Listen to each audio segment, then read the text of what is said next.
Hey kids, it's your buddy Bill. This is the Wicked Theory Podcast, and I am on vacation, so that means the show is on vacation. Yeah, that's right. If I'm away, everybody's away. But it's still a matter of entertaining you. That's still an issue. That's still a thing I want to do. So what we decided is that tonight, if you're listening live on Mixlr, mixlr.com/wicked-theory, we're airing this episode, and this same episode and the same intro that I'm getting real meta about is going to slap into the feed for the iTunes, Stitcher, Google Pod universe of users and listeners and lovers of this weirdness. So with that, the thing we're going to do is we're going to put in front of you guys a thing that me and Ed did a while back. Edward O'Hare, TBD, on the Twitters. It's a sports thing. Now, I know I have a rule. No sports, no politics, no math. But this was a separate project that me and Ed tried to put together and kick around, and we did do 10 episodes of it. So I'm going to play episode 0 and episode 1 of it. It's a different kind of take on the whole sports show thing, where it's about a guy who's into sports and a guy who's not into sports and trying to find a medium, using ESPN's 30 for 30 as the focal point and having conversations about that. So it was a thing that we never really knew what to do with in the end, and then the DC TV report came, so it was like, well, we can't really kind of keep doing both. You know, DC TV report requires a lot of time from Ed. And we're just like, all right, well, we'll figure it out down the line.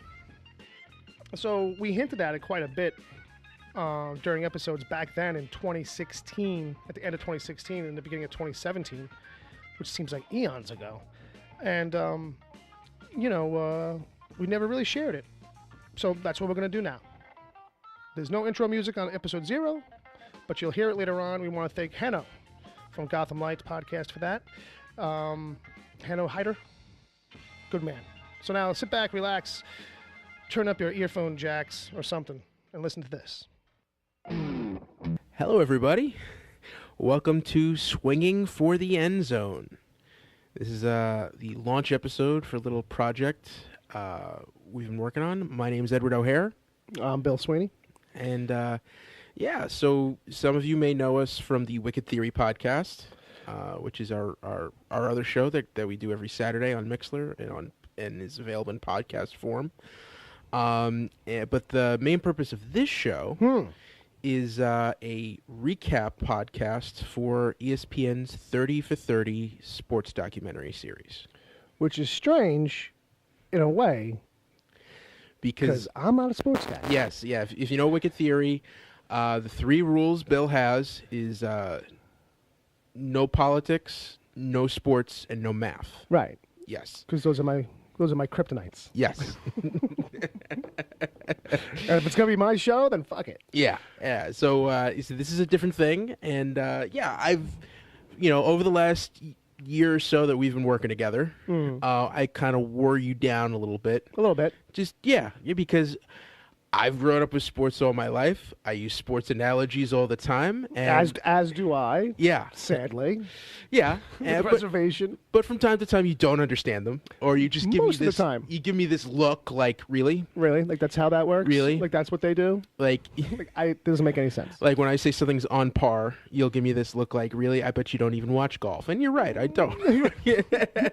I try to call you out for that stuff. No, it's true. It's true. Like most people who even say on par don't know really that it's a golf term, or even that what it actually means. Yes, like to use it properly. Like, yes, and nor do I really.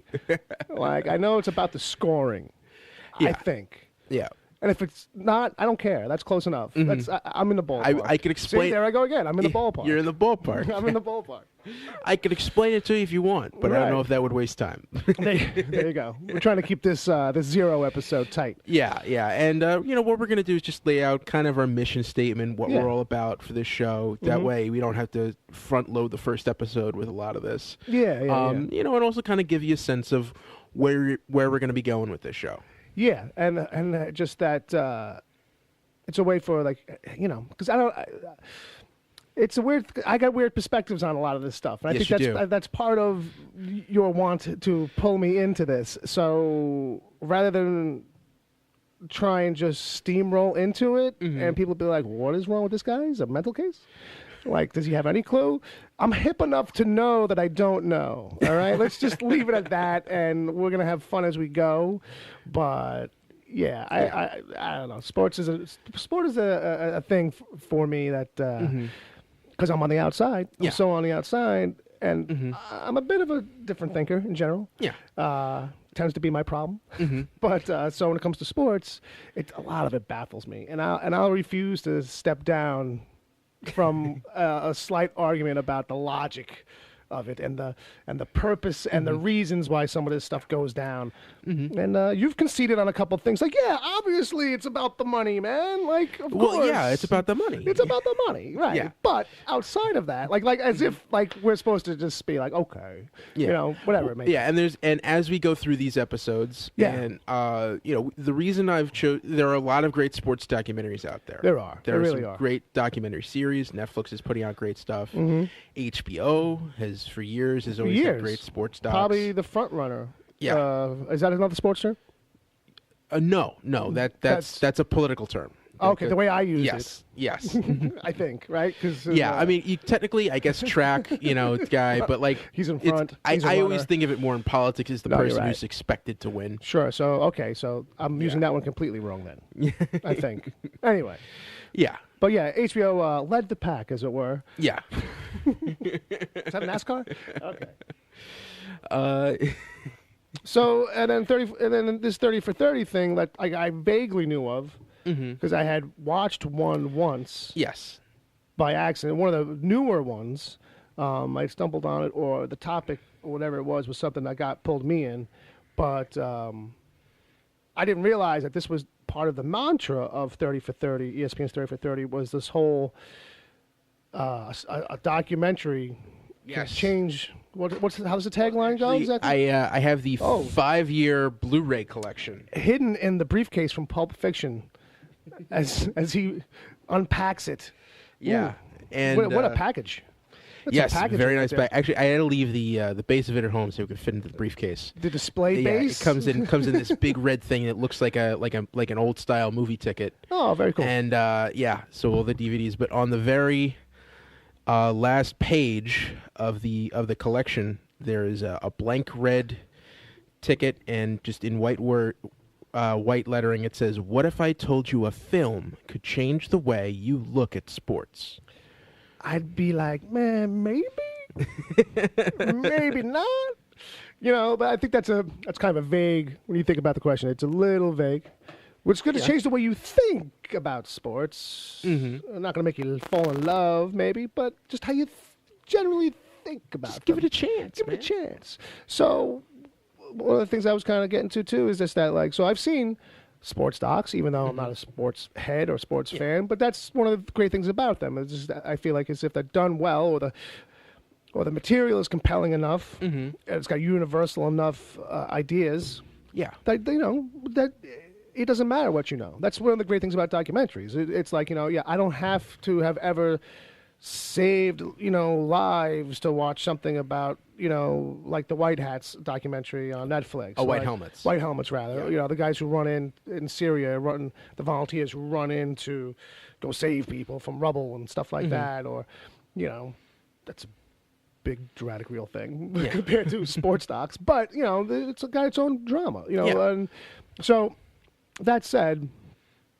there's a lot of bullshit in Major League Sports too that I can't wait to kind of get to and dissect as they come along. Yeah, and I mean the real key thing here, reason I picked 30 for 30 specifically is because 30 for 30 was created in the late aughts. It first aired October of 2009. It was created by Bill Simmons and Connor Schnell. Was it really? Yeah, who are producers at ESPN. Yeah, I know who Bill Simmons is. Yeah. His since moved on from ESPN and also moved on from HBO. Yes, in gloriously violent fashion. No, I think his show was canceled, but I think he still does stuff for HBO. Well, he's got to deal with them, some kind of like their sports. Oh, I think he's producing a Andre the Giant documentary for them. Oh, that's it. I heard about that. Yeah. That's him. See, that's sportish. I can't wait for that. I want to see that now. Yeah, and really the reason it's called 30 for 30, which no one gets anymore. No one's like, what does it mean? What does it mean? Fair enough. And it was for ESPN's 30th anniversary. Okay. And it was 30 films by 30 different directors. Mm-hmm. Basically what they did is pick your subject, make a movie, deliver, and we'll air it. And like HBO stuff and NFL Network, who also is great, and all the major sports network does documentary stuff, but each of those have their own style and feel. And I feel like a lot of them, even though they're great, they tend to blend together. Okay, sure. And with 30 for 30, each one has its own distinct style. And a lot of them reference the same things, but they do it in very different ways. I'll say this, of the only a couple of these I've actually seen so far, that seems to be a complete thing. Yeah, you're absolutely right. That there's no guiding tone or like series kind of Bible or like this is our structure, our format, our everything's got its own fingerprint, thumbprint, and totally can stand alone. Not just the fact that it's not just all about one particular sport, and sometimes not even about maybe the typical aspects of sports are not the real topic of discussion. So one of the ones I've seen is the one about see, I don't know if we should say the ones you've seen. Yeah, should I keep it a secret? Yeah, I think we keep this a secret. Keep it a mystery. Let them wait and see, and then they can wonder how will they handle that episode when they get to it. Exactly, right? but they're eclectic. They cover all areas of sports. Right. You've got your football, hockey, baseball. Sure. Basketball. You got college, pro sports, but there's also stuff like boxing and soccer and BMX, and there's even one about skydiving. That's not a sport. That's a survival ritual. I'm sure we'll have those arguments as well. I'm sure, of some kind. Is this a sport? Right. And just because originally because it was 30 for the 30th anniversary. After that first season, there are a handful that they just went under as ESPN films. Okay. And then later, I don't know if it was a ratings thing or just popularity, they just started calling it 30 for 30 again because that was popular. They should just stick to what the vernacular has become. Yeah. It's fun. It's funny because after that point, they couldn't escape it. Right. Now, I know some repeat because there's a lot of different things that could go under this umbrella, so I just want to clarify quick. Sure. The main 30 for 30s, we will be doing all of those. Also, the bridge era is what I'm calling it. That slew of about a dozen ESPN films. Okay. That most people think are 30 for 30s anyway. Right, but technically not. Right. Yeah. Okay. Yeah. So probably that era between like 2011 and 2012. That's in this box set as well? Yes. Okay. Yeah, they are in this box set. Okay. Okay. I don't think we're going to be doing soccer stories because I'm not a huge soccer fan, so I would be kind of just as lost as Bill on those. But here's the thing. Yeah. Here's my argument. That if this thing is about, does a documentary transcend because of its storytelling, it shouldn't matter. If it's not going to matter to me, if you're going to make me sit through shit that I don't want to see. Okay. And we got to ask, are we cursing on this? Oh, this is another thing. We want to have this discussion. Okay. Because we can put explicit on this one and then maybe not the rest of them if that's the case. Well, no, I don't want to put explicit. Yeah. But I know. We're from New York City, so I want this it's hard for me not to curse. I want this to be the kind of thing where, like, if you have a kid who's into sports or who really likes these documentaries, all right. I'm going to try my hardest not to curse. Here's the thing. Yeah. We're from New York. we're grown New York men. City. We're city boys. And there are no authority figures, in the room? women or children in the room. Yeah. So, I mean, it's the kind of thing I can listen back to this and I will try to pick out the curses.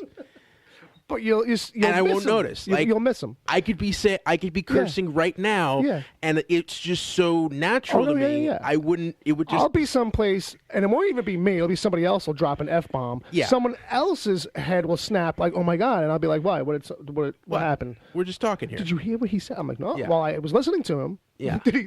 He said F this, F that. I'm like, "Oh, I didn't even." Yeah. I thought that was... I mean, to be like, it's not locker room talk. It's just guy talk. Fair enough. So it's city boy talk is what it really is. Yeah. So we're gonna try. We're gonna try hard to curtail that. We really are. We're really gonna work on that, and hopefully we'll try and catch them maybe in post. And if we don't, I'm sorry. Yeah, I'm sorry. But hey, kids, don't curse at school. That's what I'll say to you. Yeah. Curse when you with your friends. Don't curse in front of the grown-ups. Yeah. That's my rule. That's not Ed's rule. That's not the show's rule. Yeah. That's my advice. Okay. So soccer stories are up for grabs. My vote is no. We'll come back to it. We'll come back to it. SEC. If there's a thing in there about somebody like Pele, though, somebody who's a thing, who's got if that's the case, like I don't know. Yeah. See, part of this is for me to not be fully aware of the situation. So I'll put it back to you for this decision to be made later. You will have to kind of review them, maybe with an ask somebody else off to the side. What do you think? There are 8 of them. How soon before we come up against the first one? Well, it's gonna be a while. Okay, well we got time. We got time to settle into the groove here. So maybe sit there and say when we get to it, screw it. We'll give it a whirl and see how it goes. We will be doing 9 for 9, which was their nine for Title 9. Oh, so they were 9-minute shorts. They were 9-minute shorts. No, they're full length docs, but they focus specifically on Title IX reform. Okay, so they're it's all about taxes. They're all about. It's all about Title IX was said that you had to allow girls to play in sports, like to have the equal opportunities. Well, I'm sure that didn't go over well at the time.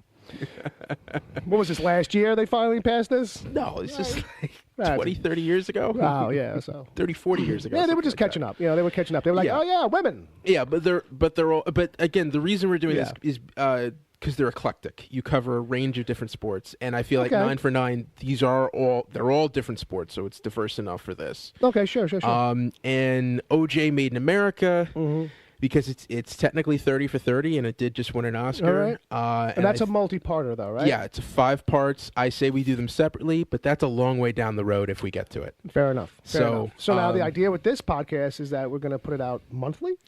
No, I think we're gonna do them every 2 weeks. Okay, this is going to be a bi-weekly release on this. But we're going to build up before we start releasing them. Fair enough. So this could be literally 3 years before this thing we're doing right this moment goes out. I mean, theoretically. Maybe not 3 years. I'm going to say more like 5 or 6 months. Okay, fine. But we'll see how it goes. And we got to get into this groove, see how much it takes for us to record a set. Right. So all right. So yeah, that's kind of, and just quick background to get it on me, just to show what kind of a sports fan I am. Oh God, here we go. I've been following New York sports for pretty much all my life. That's how it goes. Yeah. It's like, just like religion. Wherever you're born, that's what you are. Yeah. Welcome to New York. Until somebody changes your mind. But Usually your dad. What's funny is my dad is not a huge sports fan. He's a casual fan. If someone's in a championship, he'll watch it. So who is your sports fan role model? It's my cousin Pete. Your cousin Pete was the obsessive one in the family who was like, yeah, I'm all about the XYZs. Yeah, who's a month younger than me. So we were always. Oh, you guys are up each other's butts. We're running. I don't around mean together. that in a romantic way. Or do I? I was about to say the Bill Cosby way for Russell, my brother, whom I slept with. The bell's not working. But that doesn't work either. Fair enough. Anyway, but so yeah, that's a thing.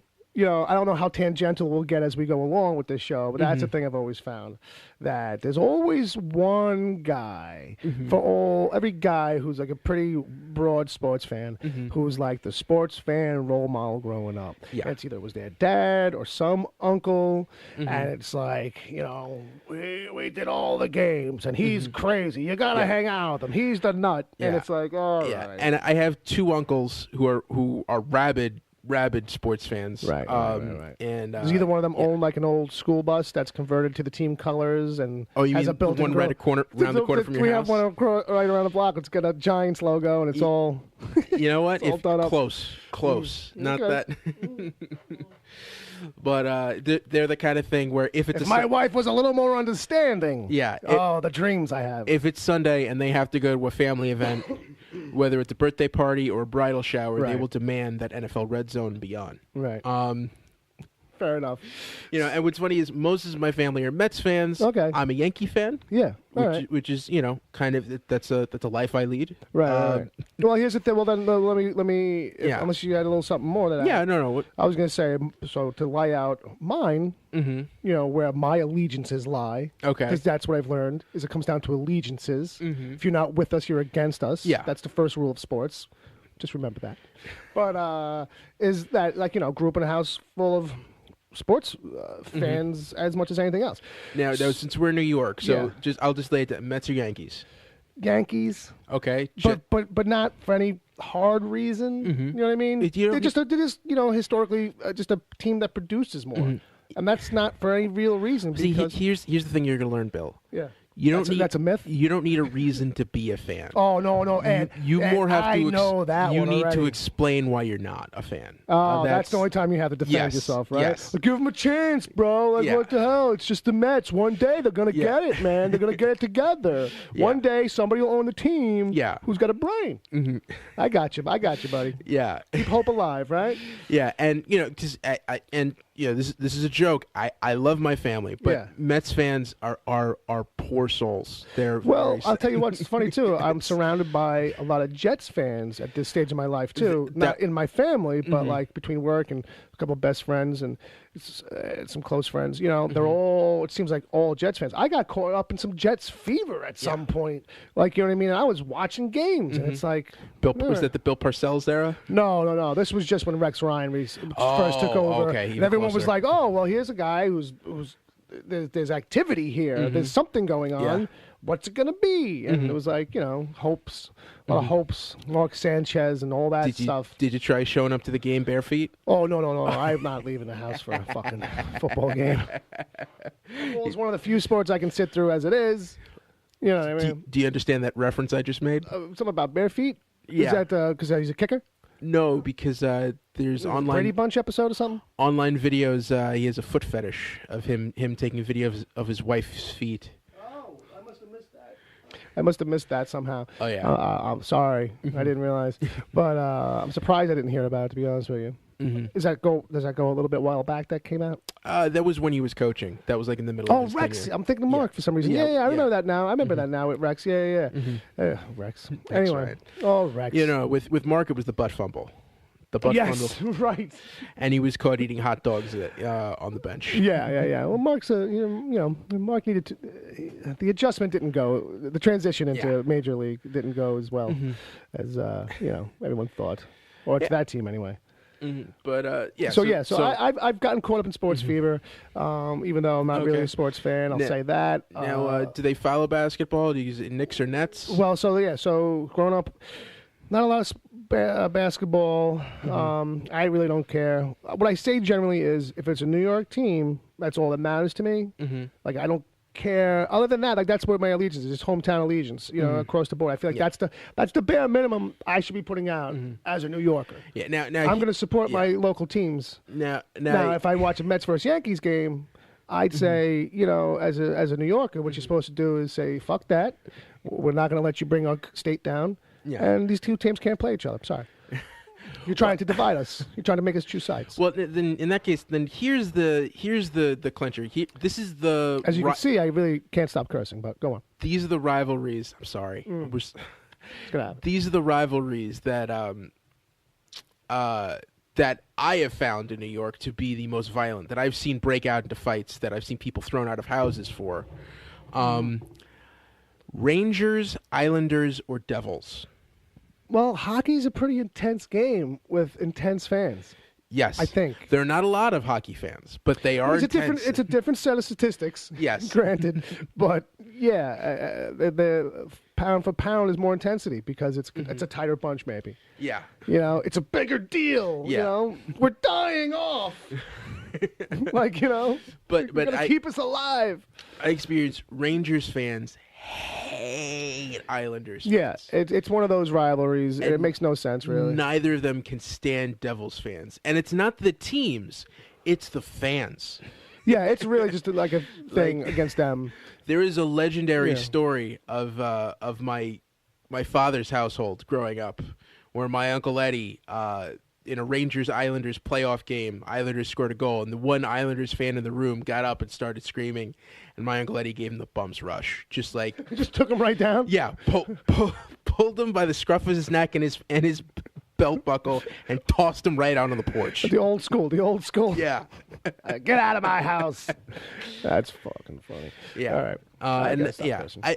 We don't plan on having guests on the show, although Anything could happen. we may have some specials with some of my cousins just to check in. It's all about Ed. It's all about Ed and his little sphere. Or Bill's, maybe I got somebody. Yeah, Bill's. Maybe I need someone in my corner one of these days. Your brother Dave. He's a big sports nut, right? Yeah. I mean, they're all pretty good. Tommy played the most. See, here's the thing.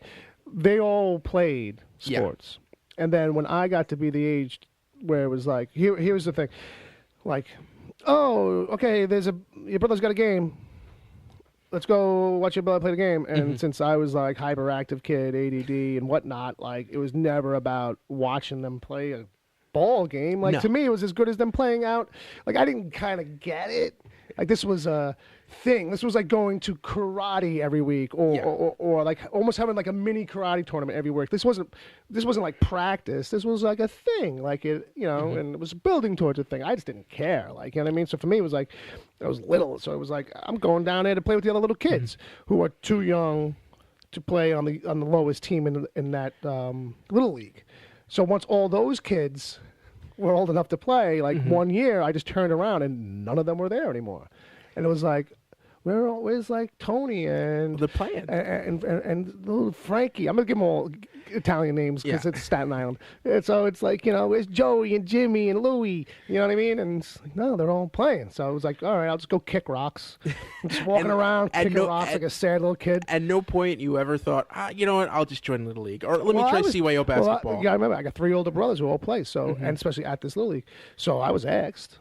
But I never had any interest, like, you know what I mean? And also, too, I think before that, like, they had done the older brother and dad thing of tried to introduce me to it or get me to play. And I don't know if it was a lack of coordination or frustration, but just didn't take to it at that point. So by the time it was time to go watch them play, didn't care. And I would much rather have been, like, running around, going through the weeds in the marsh and probably getting ticks and daddy long legs stuck on me than sitting there and just watching baseball. Just baseball's not a captivating thing, like, you know what I mean? If I'm just sorry, you gotta it's all about without knowing the mechanics and the game itself. I'll concede to that. That's the issue. As a little guy, just being forced to, I felt like I had to be there, like, you know what I mean? So it was a whole thing. But baseball's all about anticipation. It's about waiting. It's about that moment of what could happen. Are you prepared for all the possibilities? Or it's the original, knowing you're really not. It's the original slow burn entertainment. It really is. It really is about, any minute now, someone's gonna jump out of the closet. Maybe. Maybe not. Yeah. Oh, next week it's gonna happen next week. Like it's like oh my god. I had the exact opposite playing as a first baseman in the 9 to 12-year-old minor league division of East Shore Little League. Yeah. I thought, you know what? You got to start somewhere. Like, it's possible that I could one day be in the major leagues. Right. Now, I was a slow as shit fat kid with a hole in his swing. Right. So, looking back, it probably was never probable.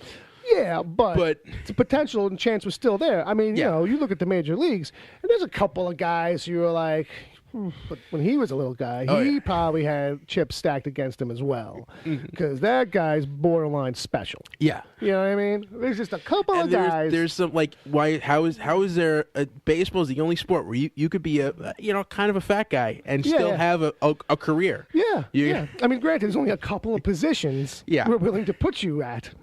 Bartolo Colon, man, when he was pitching for the Mets, If you say so. Because now it's like, I've heard the name, don't know the guy. He's a pitcher. I figured that out. Yeah, pitch for the Yankees, the Mets, and whatever. Okay. But he was this heavy guy Sure. who had one hell of a fastball. Right. Could everyone was always surprised that he pitched as well as he did, but he was really good. But he was in the National League. Never doubt the big guy. You have to hit Yeah, if you're the well, that's the pitcher. thing. And he's Yeah. and I remember I actually went to a couple of games where he had like a .091 batting average. And that's probably low? Yeah. Yeah, probably. Yeah. Like So here's the thing, like I would be like, yo, like I don't care how phenom you are on the mound. Like when we come here, we have to bat.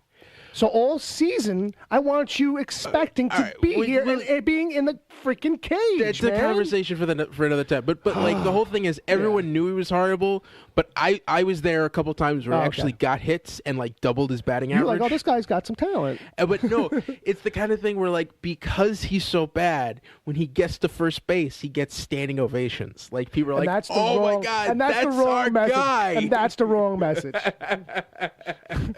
That's a trophy for everybody But type Bill, thing. that's the magic of sports. I hate it. These are some of the discussions that we're gonna have, people. So yeah, coming down to it.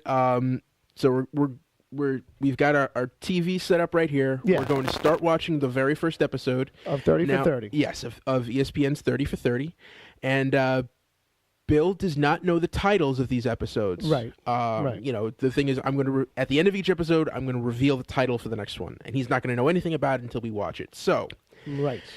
So to set that up, yeah, you're going to this- give us the title for the first one for here. the first one, yes. Now, right. forget sports. Forget Should I close my eyes? yeah. And Forget documentaries. If I just told you we were going to watch a movie called King's Ransom, what would you think it's about?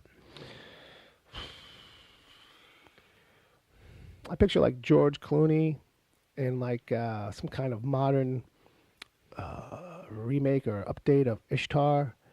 Something about the desert and, you know, some money, some gold bullion maybe. Oh, so it's like Three Kings. Yeah, like Three Kings. I guess it's Three Kings. Yeah. Well, I guess it's literally Three Kings. it's the original draft of the script, yeah, I'll say. it's not quite that. Oh, okay. Fair enough. Well, that's for sure. So yeah, thanks so much. So now we're gonna check it out, and we're gonna see if Bill's gonna. And then when we come back next episode, we're gonna see if Bill will finally step into the batter's box, take a slap shot, and at the end zone, and hit nothing but net. Ooh, swoosh. Swish? Sure. Sure. The following podcast is brought to you by the Bagel Shop on Bay Street between Maryland Avenue and Scarborough Avenue. They didn't pay for an ad, but we bought lunch from there today. Thank you and enjoy the show. I'm Edward O'Hare, and I've loved watching sports all my life. I'm Bill Sweeney, and not so much for me. Welcome to Swinging for the End Zone. Our goal for this show is to watch ESPN's award-winning 30 for 30 documentary series and put to the test its mission statement. What if I told you a film could change the way you think about sports? Hello, everybody. How you doing, Bill? Hey, what's up, guy? So, yeah, Here we are. this is our maiden voyage. This is it. Yeah. So we're going to be breaking down these episodes, Oh, yeah. and it's going to come out once every 2 weeks. I think we're going to drop the first two together. Okay, sure enough. Yeah, and then move Well, on. we did a from little there. 0 episode. Yeah, there's the 0 episode, and if you want a further breakdown of like who we are and where we've come from, check that out. Yeah. I think basically, you know, every day I wake up with Mike and Mike in the morning, fall asleep to Sports Center, so it's something that's Good always God. kind of like going on my brain. And Bill, how about you? No. No. No, no. I do get to hear some morning sports talk on my way to work as I get my ride in from my buddy. We drive in together. He's driving, it's his car, so we listen to whatever he wants. Yeah. So you know, and you know, those guys are funny sometimes. Not Mike and Mike so much, but he bounces around. So it's like we're more of a Boomer and Carton guy. well, it's just bouncing around through all Okay. shows. It's like, you know, because it's him, my buddy that we're driving with, it's like, all right, who's talking about the thing I give a crap about? Yeah. You know, so it's Jets Mm-hmm. when it's Jets season, you know, and just baseball in general. You know what I mean? But, yeah, Boomer, Carlton, those guys are funny sometimes. But here... So yeah, any I sports you intake is against your will. It's yeah. I mean, I don't know about against my will, but it's certainly not what I would have turned on. Just not a sports guy. That's which is strange that I'm watching sports docs. Yeah, in a sense, it's weird, you know. But I think that's perfect. This is about changing people's minds. yeah. I think these documentaries show that sports is about stories. And sports docs are about stories. But you get to know those through lines, and that's how you get invested in the athletes that you're watching. I'll disagree with that right off the bat. I'd say it's about my team has to win, and that's all. In the end, that's all that matters. To But you fans. connect to your team through those storylines and those characters. No, those storylines and those things are revealed by proxy. if that was all kept under the carpet, like personal lives and the details behind the scenes, where it was we literally only know what the team does on the field, that's all that they would need. It's just about like, hey, I like these guys and they win, so ha ha. It's not like that stuff's superfluous. I really think so. Well, we'll see. We'll see. We'll see. But that's why we're talking about sports docs, though. Yes, this is sports doc. So Because you ain't getting me to watch actual games. well, you know, I'll sit through some sports docs. I like documentaries, and I've watched a bunch of sports docs before, as you know, we kind of talked about it in the episode 0. You know, I'm not coming into this as a complete sports hater and basher, but I definitely operate at a different angle because it's not my thing. well, yeah, and that's something that we're going to discuss in this episode and over the length of this podcast. So let's kick it off. This is the first episode we're doing through, episode 1. So let's start with a brief overview. Just the facts, ma'am. So the first episode up is King's Ransom. Yeah. The official synopsis from ESPN's 5th anniversary Blu-ray collection is on August 9th, 1988. The NHL was forever changed with a single stroke of a pen when the Edmonton Oilers sent Wayne Gretzky to the Los Angeles Kings. Acclaimed director Peter Berg presents the captivating story of the trade that knocked the wind out of an entire country. An entire country. Yes. Much like World War II knocked the wind out of entire countries. This is the thing that broke. It broke. You would think so from the doc. Canada's a peaceful nation. It doesn't take much, I guess. Right? And hockey is pretty big. Hockey is huge. Hockey is their baseball. Yes, it is huge. I will say that. Yeah. Now this originally aired October 6th, 2009. So I just want to say, like, really, like off the top, because this is Peter Berg. Yeah. There was a lack of lens flare. There was a lack of explosions. There was some dramatic music, but not anything like real soundtracky. Okay, so this is the thing. This is 2009. This is 2009, Peter Berg. So pre lens flare. Before this, he was most known for Friday Night Lights and Hancock. He was a serious director. Yeah. Since then, he's done Battleship, Lone Survivor, Deepwater Horizon. This was like before Mark Wahlberg. Yeah. That. Well, one of the things that I you can tell right away because he's in it himself. Yes. One of the scenes that's in here is him and Gretzky on a golf course at a tee, right? Yeah, that's like the through line through the whole thing. Yeah, they kind of come back and forth to that conversation they're having on the green, and so I mean, it's more than just a passing knowledge of hockey. I got the gist right away that he's a huge fan of hockey, and not only that, but we kind of figure out from the deleted scene that him and Gretzky actually go way back as friends. Yes, which was like in my head, I was like, when I saw that finally at the end, I was like, oh, okay, he's got a man crush on the Gretz since way back. That's what this is really all about. And you're gonna find a theme that a lot of this is a narrative film director. This is a guy who usually does fiction film. Okay, right. Yeah, and you're also going to see family members. You're going to see straight up documentarians. This is one of the cool things about 30 for 30. Oh, okay. As we go through, Yeah, series, the sure. perspectives come from all different places. But this this was a narrative director who's just a big hockey fan and wanted to explore this subject. Right. So, let me just, I don't know where you want to go right away, but I'll say this, like, it's got one of these slow burn openings. Yeah. I just want to say this about the dock itself. Yeah. It's got this slow burn opening of the car pulling up to the arena from the side entrance kind of thing, the private entrance, and it's okay. So here's the thing. This is the question. I've now, in prepping for this episode. Oh, okay. This is the first time you've ever seen this? Yes. Okay. I've watched this in the last couple months about a half dozen times. Really? All in prep for the show here, for this, or just in general because you love it so much?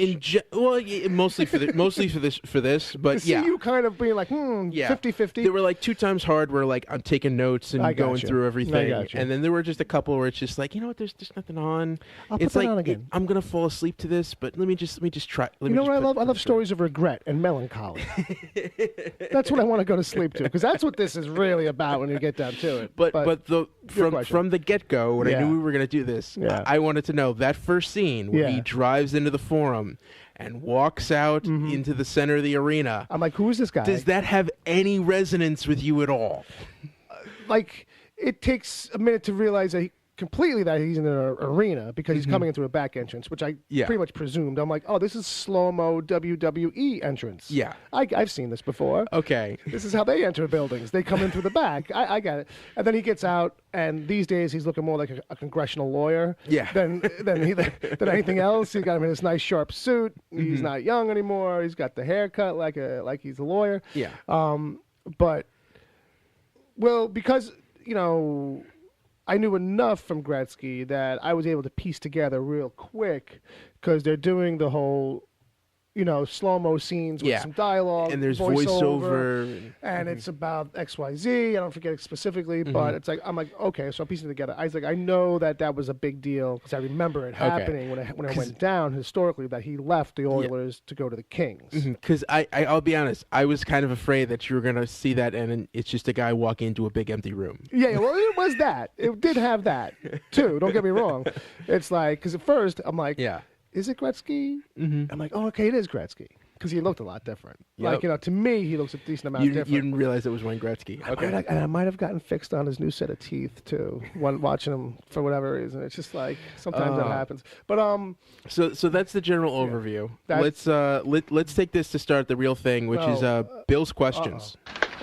Do you sell hubcaps for 72 Pinto hatchback? Oh, Mini Trucker Magazine.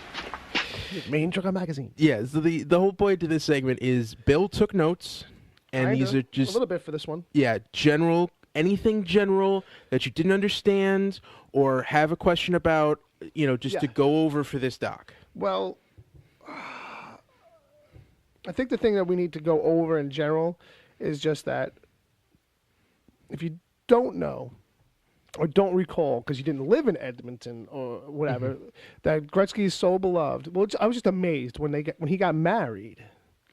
Yeah. That the entire town, literally hundreds upon hundreds of people in the streets. You like Princess Diana or some other level. Like, America doesn't even do that for the ones that we super love. I mean, maybe. I think it's happened in the past a couple times. This is kind of thing, but small towns where everyone goes to the same church, and it's like, oh, there's a wedding this weekend, so the whole congregation. But that's like Canada. I feel like that's Canada, and Edmonton. The town is the high school. Like, you know what I mean? Yeah. That's like the concentration of it. That's how it felt. It felt like, oh, we're taking flights in. Like, you know what I mean? But now juxtapose that to like 25 minutes later, or roughly in the doc, when he's been traded, and suddenly it's all the wife's fault. It's all Janet Jones' fault. It's because of the wife. And he wanted to be closer with her, and she made him go to L.A. And it's like, because they're grasping at straws to blame. It can't be my hero who made a bad decision. Yeah. Or somebody else from the organization. Yeah, and you want to know what's funny? We have a bunch of links here, and I'm going to throw all of the links that I prepped in the show notes. Cool. So you could see how much breakdown. A lot of it's Wikipedia, but Fair enough. Yeah. You know what? It's information. Yeah. Especially if we end up calling out to any of it in specifics. Yeah. But I'm looking at Janet Jones' IMDb page right here. Oh, okay. Because it was funny how everyone they do this rapid fire of public comments from news and this thing. So it's like people on the street and stuff like that, and everyone's kind of like it's all like that 2-bit actress, this washed up whatever, The blonde Jezebel. The blonde Jezebel, right, Jezebel. I'm like, only in Canada. In the 80s are people still saying Jezebel. You'd think in the 1920s they probably stopped. But anyway, oh, dang, I forget my point. But that, after this big, enormous wedding where everyone's so happy for him, all of a sudden, on a dime. Just flip. And that's just, just love that about people. It's all fake. It's all fake. Yeah. It's all, it's all about how long until this guy does something we don't like. And Janet makes the point that, she was barefoot and pregnant for the next 8 years. Yeah, as much as she wanted to get a career going. Yeah, she did Police Academy 5, Assignment Miami Beach in 1988. And, number 5? Yes. Because I think they stopped at 6. Yes, they did. Mission to Moscow. Fair enough. But, and, the next thing she did was League of Their Own 4 years later. And she was, she's in that. Yeah, she has but as Racine pitcher. So, so like a lot of her parts are smaller parts that don't have names. And she's in Beastmaster as Witch Woman number 3. Okay. Grease 2 as the girl goosed in class. And she's not even credited for that. Right. And then like there's this big gap between like 1997 and 2006. Okay. So it's the kind of thing she just doesn't when she has a chance. Yeah, that's it. She's not chasing it too hard, and I'm sure it's one of these things where waiting for the kids to get to a certain age. I want to say that Dad gets it. That his dad might be the smartest guy in this whole story. Walter Gretzky. Yeah, so basically at one point, when Wayne Gretzky is hemming and hawing over what to do with this trade, which is, he's got his back to the wall, right? Like, I mean, at a certain point where he says he's talking to his dad, he doesn't have an option at that point. The trade is happening, and the trades usually go down where he doesn't get an option or say in it, right? Am I right on that? Yeah. That's normally how trades go down? Yeah, for a long time it was you had the rights, they could trade you whenever they want, and you can do it. And that's initially how this was going down. They weren't giving him an option at that point. So it's what are you arguing about? What are you even having a conversation with about your father, though? Well, I think it's the kind of thing where like he still had influence at that time, and it was that kind of thing where you could pull away. I mean, they even say right before the press conference. Well, yeah. But what I'm saying is that like, at that point, that wasn't an option. He was given an option to pull out, right?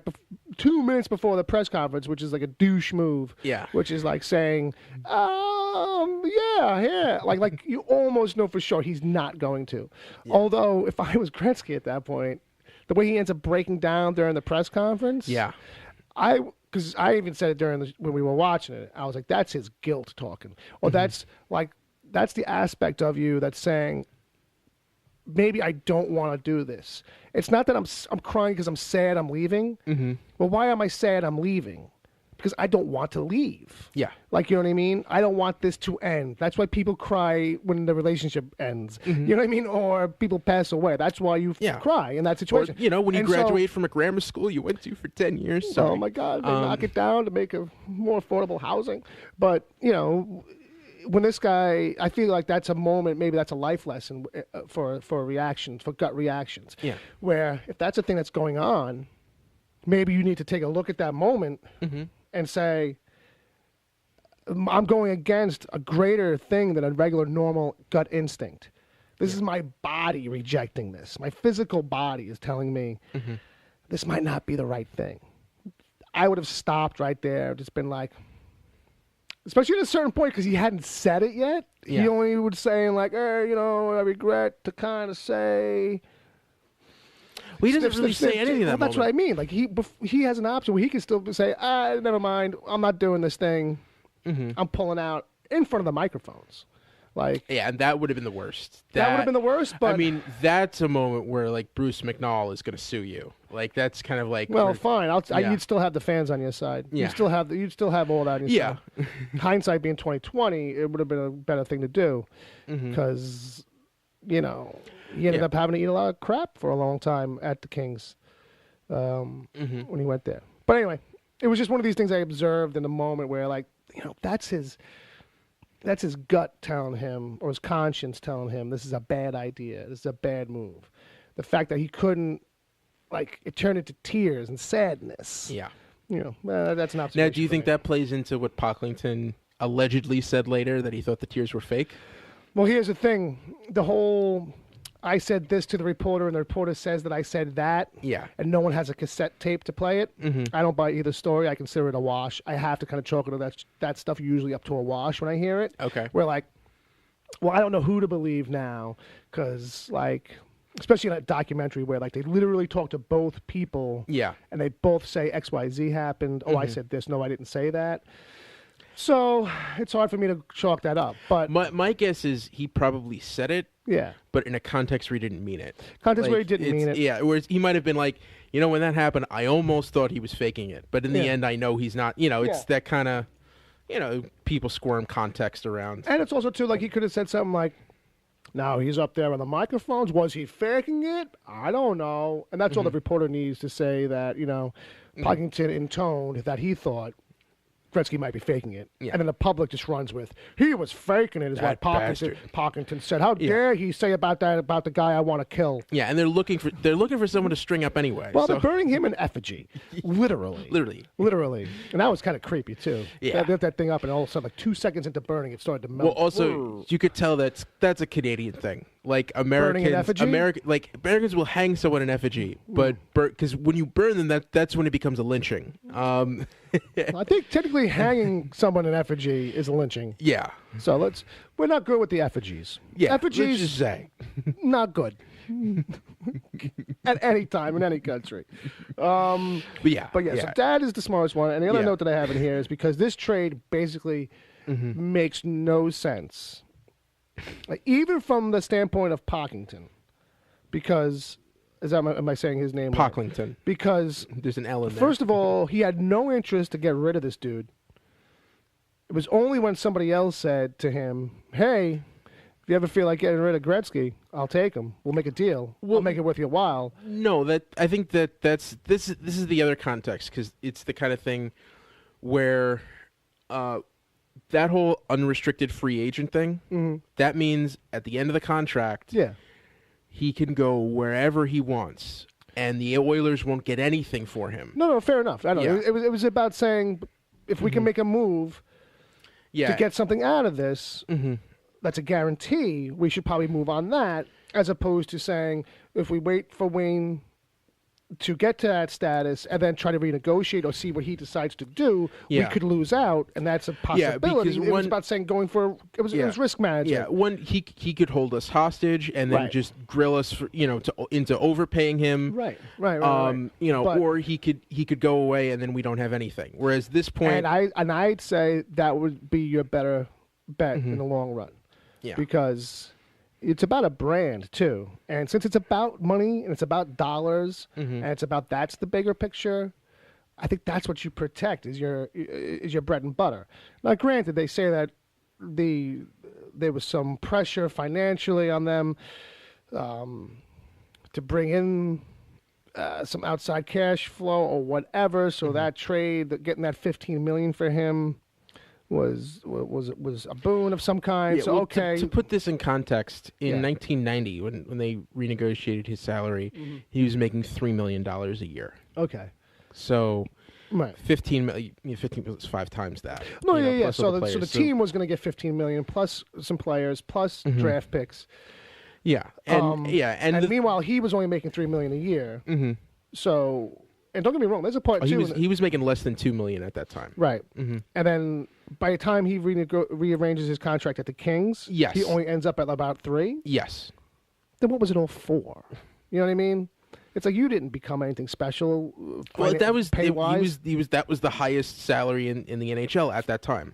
Well, yeah. Yeah, but I mean, it's weird put in context where you have baseball players making 25 and 30 million. right. You And know, I get so, that it was you know, also this is 1988. 1988. So salaries are at a much lower level. They're at a different place. I get that. They're only about 10 times the average American salary as opposed to 100 times. right. Let's not look at a graph of that.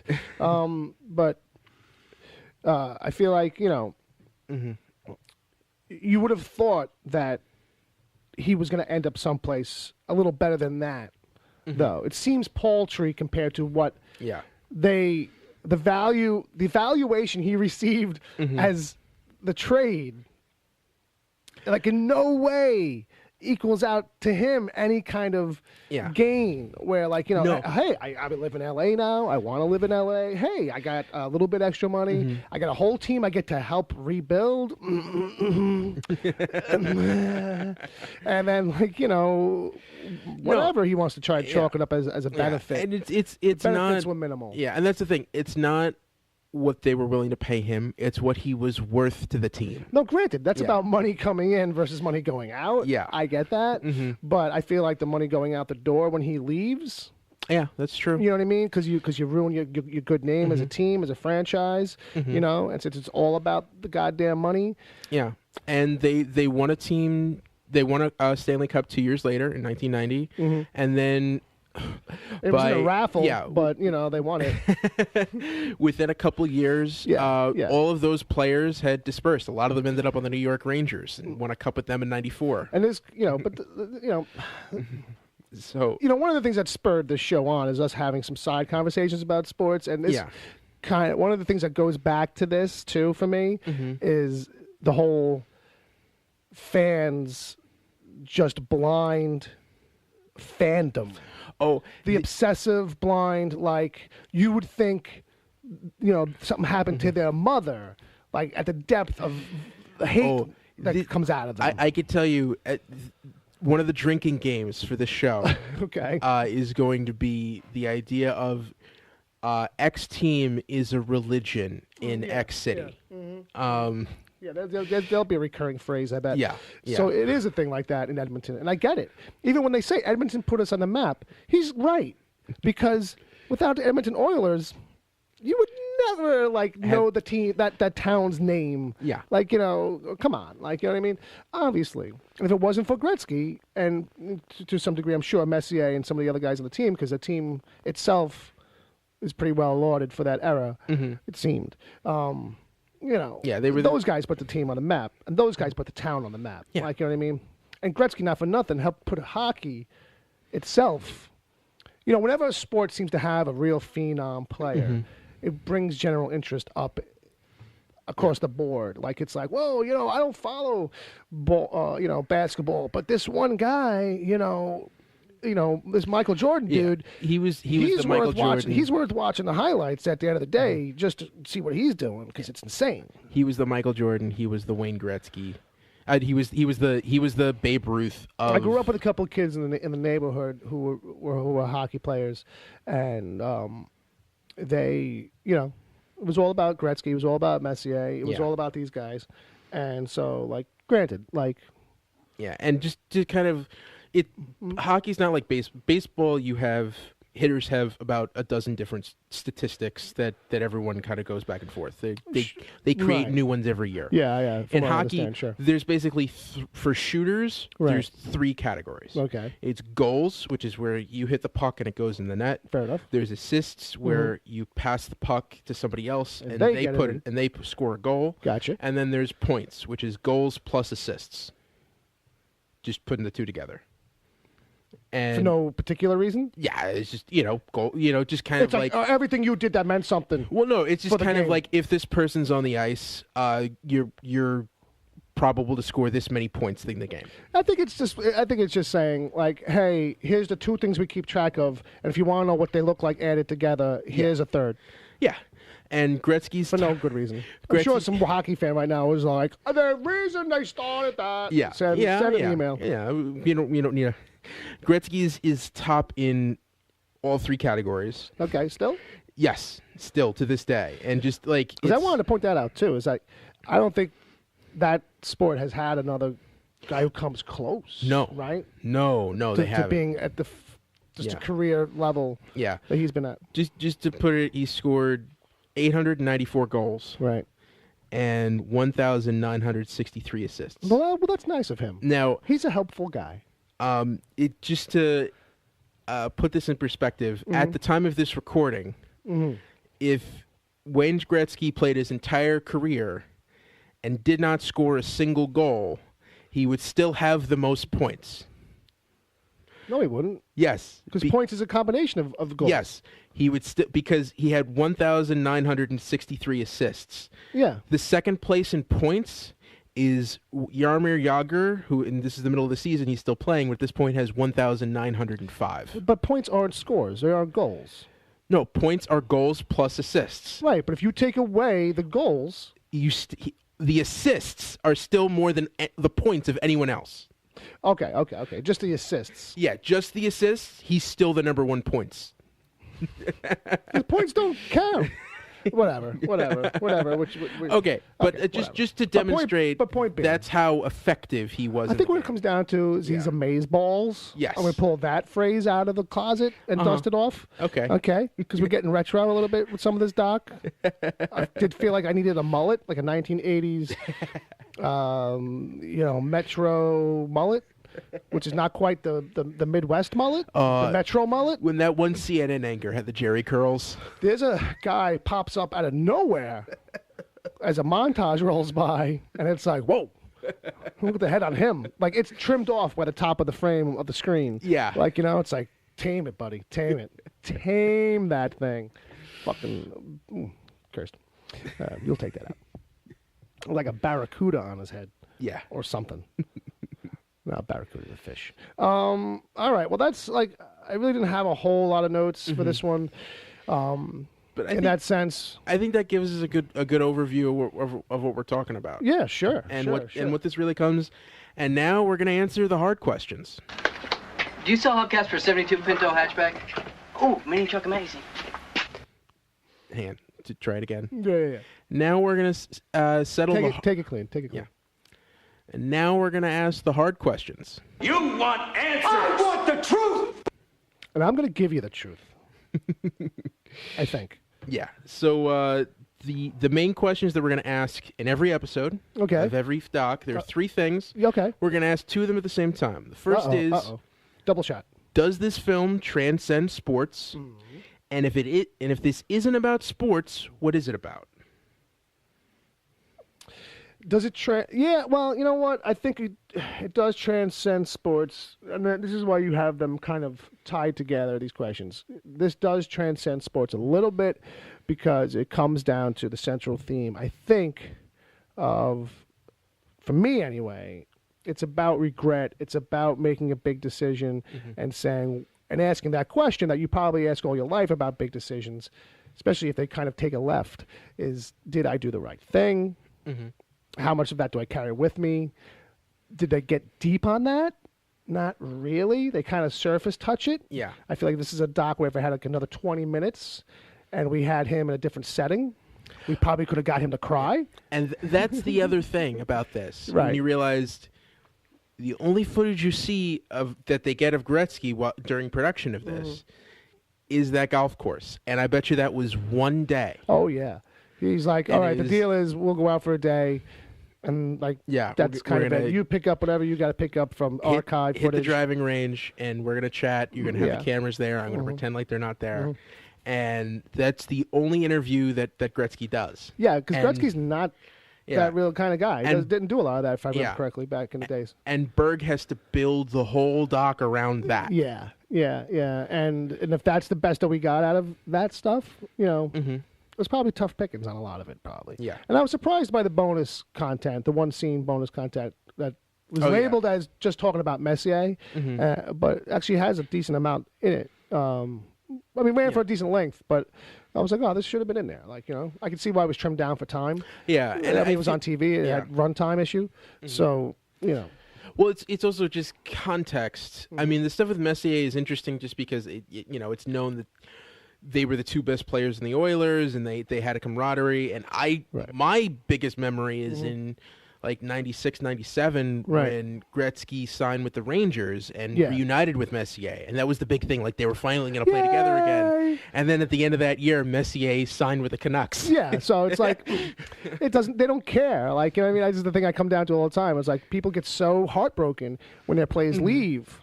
But it's like they don't really care as much as you think. Sure, maybe they'll bond over time to a town or whatever like that, and I get that. But ultimately, it's like, it's like Gretzky's dad says, like, you're going to go to the highest bidder. And that's just what it comes down to. So I feel like fans know that. Yeah, and the fact that they forget that, or they get shocked by it sometimes. We're like, he's gonna leave that scumbag, well, and it's like, well, where did he come from? He wasn't born on the team. Well, the other thing is, when you hear athletes in interviews, the things that they will always say when this comes up is, "Hey, I loved playing in Edmonton. Yes, that was some of my greatest memories.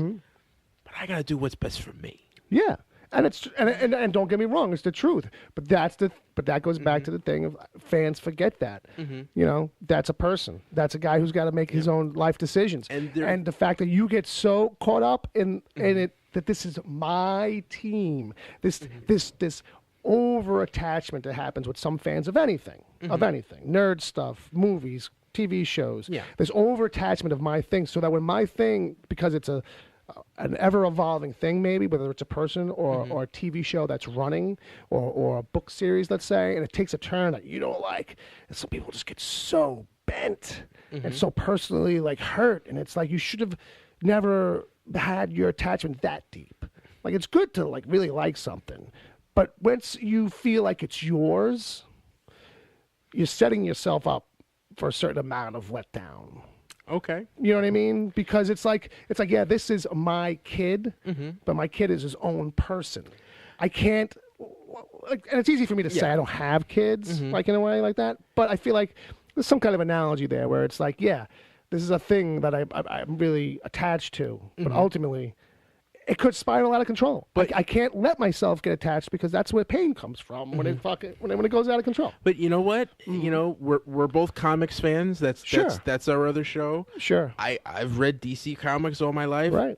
I could tell you, the way Edmontonians feel, that's how I feel when Blue Beetle died in Infinite Crisis. And somebody right now is like mocking you, like I mock some other, But Edmonton fans, you live with these characters, and it feels real, even though it's not. We need the clip of that wrestling thing. Yeah. And it feels real to me, damn it. It still feels real. Like a grown man crying about wrestling. Yeah. It feels real to me, damn it. Okay, so I will say this: if it's not about sports, it's about. I will say this: if it's not about sports, it's about the regret of big decisions made, because it's not just him who's kind of like trying to wrestle with it still, or at least as the questions are posed to him.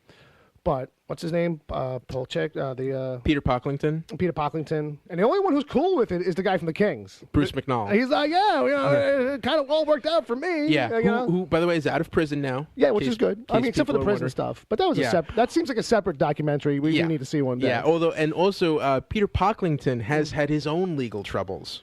Oh, has he? Within the last couple of years, he was some tax thing. Basically, he lied about his assets and got a 6 months prison sentence in California. He's serving probation. I'm sure he's blaming it on his accountant. Actually blamed his wife, but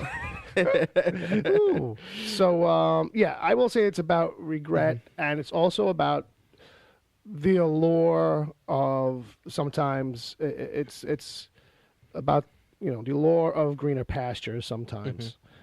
And that's really why you kind of end up making some decisions. But sometimes it's about how you convince yourself a little bit that in the moment, maybe, that this is a good decision. Like, it seems like greener pastures. But sometimes it's also A lot of metaphors in this one, but it's a little bit of, is the grass just greener on the other side? You know what I mean? Does it just seem that way when I get there? I really feel like, if he wasn't going into a team that had to rebuild, you know what I mean? Are you saying if he had gone to a better team? If he had reconsidered that aspect more, I feel like he probably, I would like to say that he probably would have made that same decision. Like, just to go into that knowing that, like, I mean, he says he knows going in, like, I'm going to have to be the guy that, like, this whole team builds back up around, the Kings. That like, I got to carry it all for all these years. But Berg comes out right out and says, how many cups did you win with the Kings? No, I was there for how long? Was he there? 8 years. 8 years. None. He made a cup, but they lost. Yeah, I mean, but he made it like in pottery class on the weekends. It wasn't even like a real. That's not what he meant. No, okay. But and then Berg's like, well, how many did you get with the Oilers? And it was like 4. And how long was he at the Oilers? 5 years, right? Yeah, it was about a decade. Oh, he was there that long. They won 4 cups in 5 years, but it took them like 5 years to get that first cup. Okay, fair enough. All right, I thought that was going a little different. Yeah. So, what's the next? You got more hard questions? And one last hard question. Yeah. And this is the clincher, and I don't expect the answer to always be yes. Okay, fair enough. But does this film make Bill want to watch ice hockey? No. No. You know what it is? It's not that kind of doc. It's not about selling you or trying to really. It's not a reflection of the game, and the. So for me to it's about aspects of the game and the players. So it's not exactly the thing where it's like. Does in any way got anything to really pull me into saying, all right, hockey's got a new overall reconsideration in my head. Like, you know what I mean? I got some reconsideration for Gretzky's position, basically during those times. You know what I mean? Something that I really didn't know much about. Yeah. But is it gonna make me want to watch hockey? Not really. Does it make me want to watch? A documentary about the guy from the Kings and whatever legal troubles he hit. Maybe other stuff. But it's good. I feel like it's good.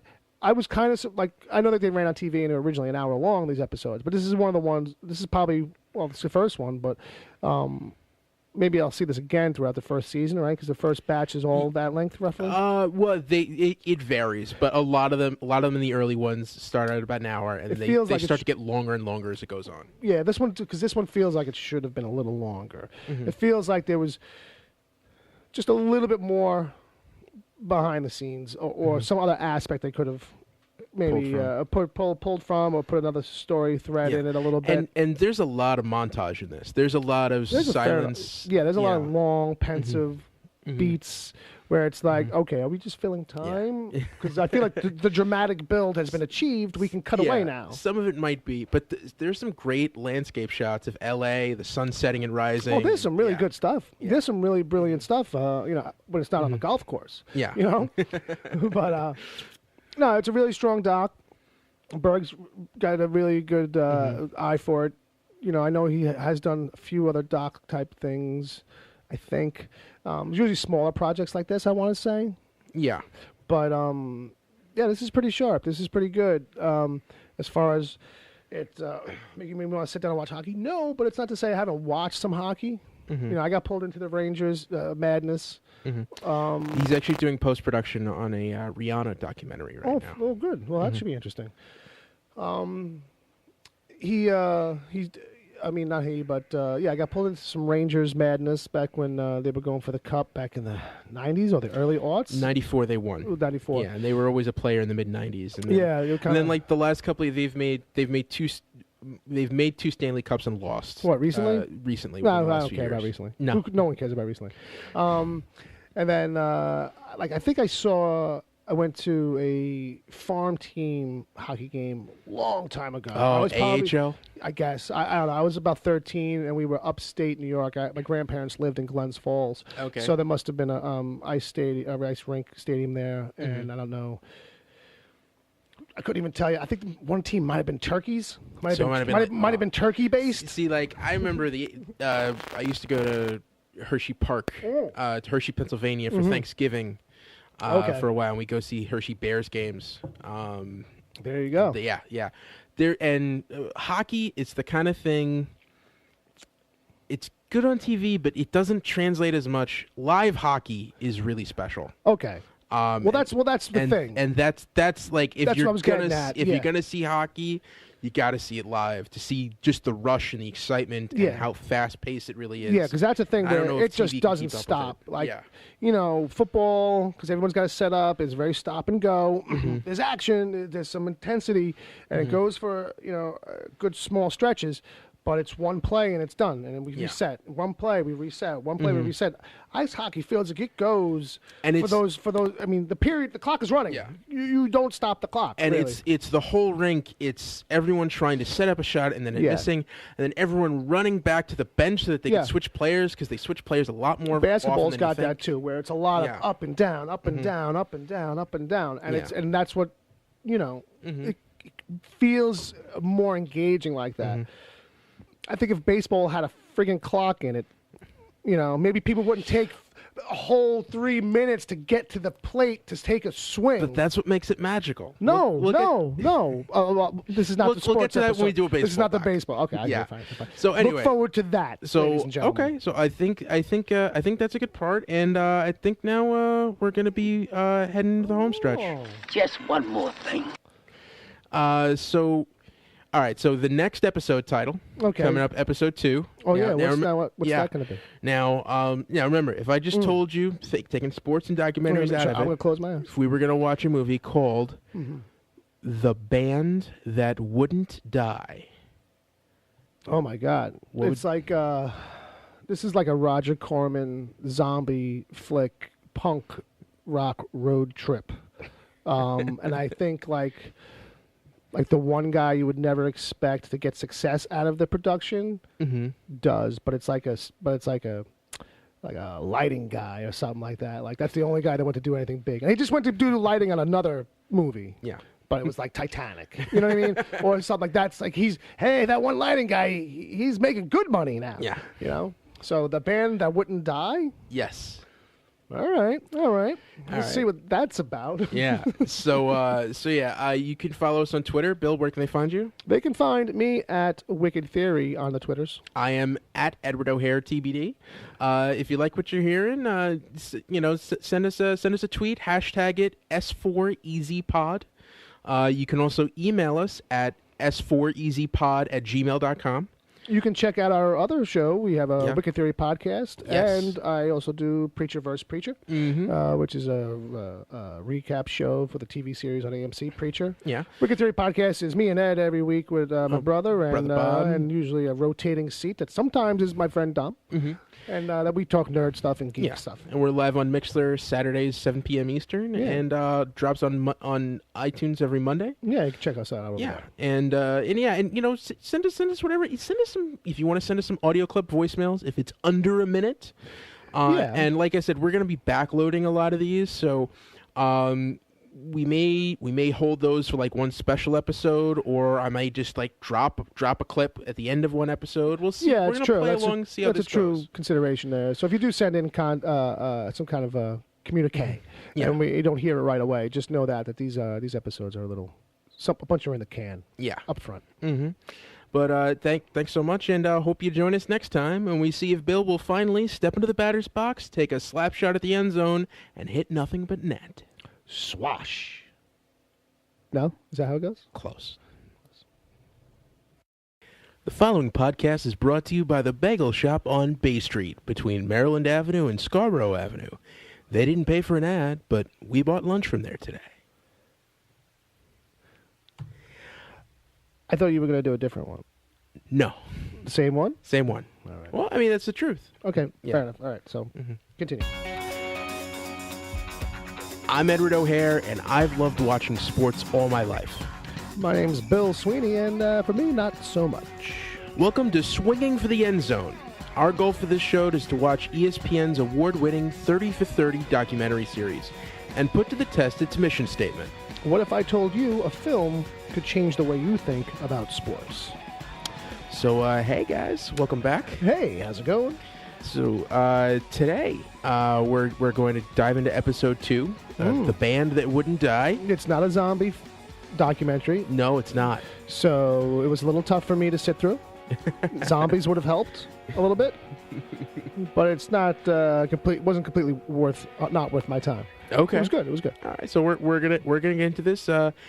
Welcome everyone back. Remember, we're just going through these, and this is from a non-fan's perspective. Yeah, a guy who doesn't, not so sportsy. No, That should be my tattoo. I Not think so sportsy. the way you've described it, it's you don't have anything against people who like sports, but Right. you just don't understand the appeal. A lot of times, and I feel like there's a psychological disconnect or allowance maybe that they wouldn't for other things, but I'm sure we'll cover that in time. Well, but I love these documentaries. I love these stories, and I think the way they relate to sports, we're going to see how they bring them out. So let's kick it off straight. Go into a brief overview of the episode. Just the facts, ma'am. So, The Band That Wouldn't Die was premiered on October 13th, 2009, and this is the official synopsis from the ESPN's 5-year 30 for 30 Blu-ray collection. In March of 1984, a moving company secretly packed up the Baltimore Colts' belongings, leaving a city of deeply devoted fans in shock and disbelief. Academy Award-winning filmmaker Barry Levinson tells the story of the city's loss through the eyes of the Baltimore Colts marching band. Now, Barry Levinson, that's a big hitter. Yeah, but it doesn't feel like that in any particular way, to me anyway, was a thing that's like, this doesn't scream somebody special was behind the camera here, and much for the first one we watched too, which was by Peter Berg. Neither one of them feel like, oh, something crazy different is happening here because this high recognition director is working on it. It felt standard and direct fare. It wasn't, I'd say it didn't have any overproduced feeling or anything like that. Like, it was good in that sense, like as docs should feel. As considered as it is, it should usually feel unconsidered. Yeah. Things should just fall into place, and it does. And to be honest with you, hadn't seen Barry Levinson in a while. Didn't realize that was him in the parts where he's actually in it. Oh, yeah? Asking questions of people and stuff, and like these little sessions with old school Colt fans. Well, this is him getting back to his roots. Remember, he broke onto the scene with Diner, which was set in Baltimore, and gave you kind of a feeling of that town. Right. So it makes a lot of sense in that, and also too, much like the other episode we watched of this, King's Ransom, where Peter Berg turns out to be just a huge hockey fan, and there's a certain amount of personal relationship to the story at hand in a way. Yeah. For this, with Barry Levinson, it's like, he grew up in that town and grew up during this era when, the Colts decided we have to go where the money is, or whatever was the reason.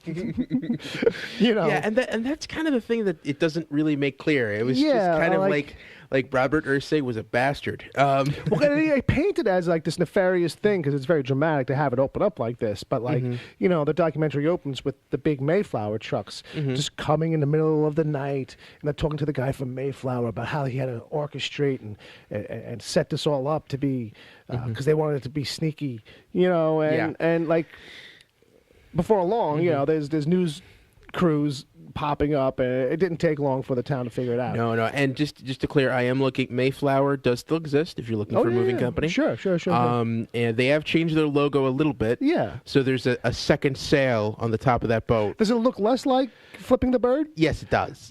just there's that extra finger there, so it doesn't. You said that in the middle of watching it. Yeah. I've seen this about 4 or 5 times now, and I did not notice That never jumped out at you? It was just something about the logo on the back of the truck. I guess because it was a little just pulled away. It looked less like the sailboat it was supposed to, and more like the middle finger being flipped off just to the whole 3 city. fingers and then one piece on top. Yeah, so it was like, hey, F you, Baltimore, we're leaving. So, but I mean, so they open it up pretty with that dramatic kind of sneaky slant, but we don't get the full piece of the tale of how did the leaving actually go down. But then again, it's not really as much about No, it's not about that. And this is the thing where we're not talking about an athlete or even a team. We're talking about this group of fans, right? And the trauma. Yeah. That they which we actually don't really get to till about like 20 minutes in. Yeah. It doesn't really turn into the story of the band. You know what I mean? But all fair and well. That is what we're setting up for, for that first cluster of time. Yeah. But just in case people are wondering, aren't familiar with Barry Levinson, directed. He's also, like Peter Berg, a narrative filmmaker. I mean, most of his works are fiction. Before this, he was most known for Diner, Rain Man, for which he won the Oscar, Good Morning Vietnam, lots of Young Sherlock Holmes. That's one of my favorites. Remember that kid? Yeah. I wonder if he ever grew up to be something. He was in a couple Guy Ritchie movies. No, I meant Sherlock Holmes. Oh, okay. Sorry. Well, either way. And since then, he's been doing HBO TV movies like You Don't Know Jack. He's got one that's coming out soon called The Wizard of Lies about Bernie Madoff. Oh, yeah, I'm excited with De Niro. I'm excited to see that. I can't wait to see that. And also directed and produced the Jennifer Lopez show Shades of Blue on NBC now. Oh, okay. Yeah. Because that went over well. Got a second season. Did it really? Yeah. All right, we're getting tangential. Yeah, but I'm sure it was all because of Ray Liotta. So where are we in? So this is the story of the Baltimore Colts marching band, and the fans of it's called the band that wouldn't die. Yeah. There's a certain point where I'm like, maybe they're the band that can't let it go. I mean, they get lucky in the end. You know what I mean? Eventually, the NFL says, okay, let's put a team out there again, because it doesn't seem like when they left, the Colts left, like there was no attendance. You know what I mean? It seems like there was obviously a very passionate, following for the team. So why would they leave so abruptly and suddenly? They don't talk about the attendance numbers. It feels like the one thing that they don't talk about for those first 20 minutes of setting this up, of the fact that they left. Like they talk all about the grieving and all about the people. And, we get these scenes of them in the bar where we are just watching people, 50-somethings, just weep as they listen to the news from back then. And this is a little bit of speculation on my part, but because each team only has 16 games a year, right? They used to have what they call blackout rules, right? Where like if you didn't sell out a game, right, then the game would not be shown nationally on television. Okay. So almost every NFL football game is sold out. And sometimes they fudge those numbers, but attendance was not an issue. My guess is this is more likely that he wanted them to build him a stadium, or just basically wanted the Baltimore municipal government just to foot some bill. Probably, it was like probably just to laud all over him, and that's why we'll move then. Yeah, and I think it was this kind of thing where Irsay's one of those guys that he shoots from the hip. Yeah, the owner at the time. Yeah, which is a euphemism for he's an asshole. He does what he wants anyway. Guy. So it's like, fair enough. There's that. Yeah, there's a billboard. There was a billboard in Jacksonville in the '70s that said "Future Home of the Colts." Well, there you go.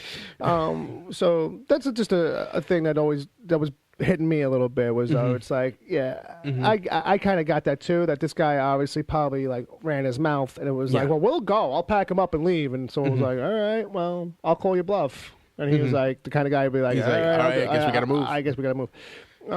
But not like that, Bill. Not like that. Not in the middle of the night. Yeah. But he was right though, because any other move probably would have made too much of a conversation about like, hey, don't go. Instead, the conversation was, they're going. Yeah, as George Costanza would say, like a Band-Aid. Right off. Rip it right off, Jerry. Rip it off. So, where do we go from here? Yeah, so now I think it's time to hear some of Bill's questions. Uh-oh.